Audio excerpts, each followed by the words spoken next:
जोङो खेबफ्रोमबो माने लं पेट्रलिं खालामबाय थानाय जायो थिग दिनैबो बेबायदिनो लं फुट पेट्रलिं खालामबाय थानाय समावहाय जोङो ओरै जमदुवार जानानै गितालजों थांनानै ओमफ्राय आगान नुहैदों बे आगान नुनानै सङै जोङो बे आगानाव मानसिफोर दङ होननानै मिथिनायलाय थांथारनायाव बे गितालाव माखासे मानसिफोरखौ जों नुनो मोन्दों आरो सिनायनो मोनै माखासे मानसिफोरखौ ओमफ्राय उनाव जोङो एम्बुस खालामनानै होसोनाय लोगो लोगो ओमफ्राय सासेखौ हमनो मोनबाय ओमफ्राय माखासेया एसे गोजानाव दंमोनलाय बिथांमोनखौ हमनो मोननाय जायाखिसै ओमफ्राय लोगो जोङो सिलाइ गंनै माखासे गुलि ओमफ्राय बिसिनि जाग्रा लोंग्रा दंमोन ओमफ्राय प्लास्टिक ओमफ्राय मना दै बथल खुख्रि बिसोरखौ जोङो जब्द खालामनानै लानानै फैनो हादों आरो दा सासे हमनो मोनदों जोङो सासे हमनो मोनदों रायमना नेसनेल पार्कखौ रैखा खालामनो थाखाय गोबां मानसिफोरा खामानि मावगासिनो दं बे समाव जों बे मोनसे लाखिगोन बेखौ मानसिफ्रा बारा बुजिथ'वाखै पाब्लिकफ्रा दा सोरबाया बुजिदों सोरबा बुजिनानैब्लाबो थाङो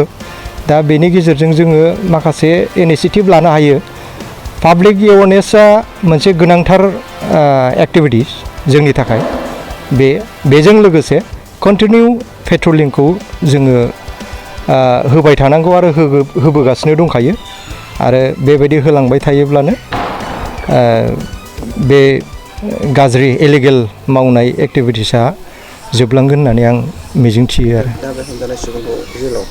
जों दा हमजानाय सुबुंखौथ' जेलाव हराबा नागारनो हाया खारन जोंहानो उसुबिदा दङ गैया खालामनो थाखाय बेनो जोङो मोनसेया जाहैबाय पाब्लिक एवारनेस जोङो गिदिर पाब्लिक एवारनेस खालामबाय थानांगौ मिटिं लानांगौ ओमफ्राय बेनि उनावहाय जोङो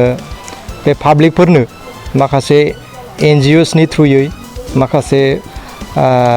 डिपार्टमेन्टनि थ्रुयै बिसोरनो मोनसे इंगेज खालामनानै दोननांगौ आरो जेरै दाथ' एसे जाबोगासिनो दङ खारन बोसोरनै बोसोरथामल' जादों नेसनेल पार्कआ जाबोगोन बहुद डेभेलप जाबोगोन आरो डेभेलपआ जाबोगासिनो दङ आरो बुजिबोगासिनो दङ बिथांमोनहा जिपसि सालायनो हागोन जिपसि बायनो हागोन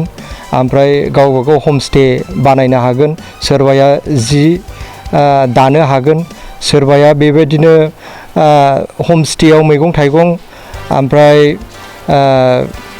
बिदिनो खामानि मावनो हागोन बेबायदिजोंनो माने खामानि मावग्रा मानसिफ्रा गाज्रि गोसो खाङालासिनो हाग्रायाव हाबालासिनो बेबायदिजोंनो माने सल्भ जालांगोन आरो लासैनो हमजानाय सुबुङा गाव खोन्थानाय मथे 37 होननानै बुंदों मण्डल मुर्मु बेनि नामा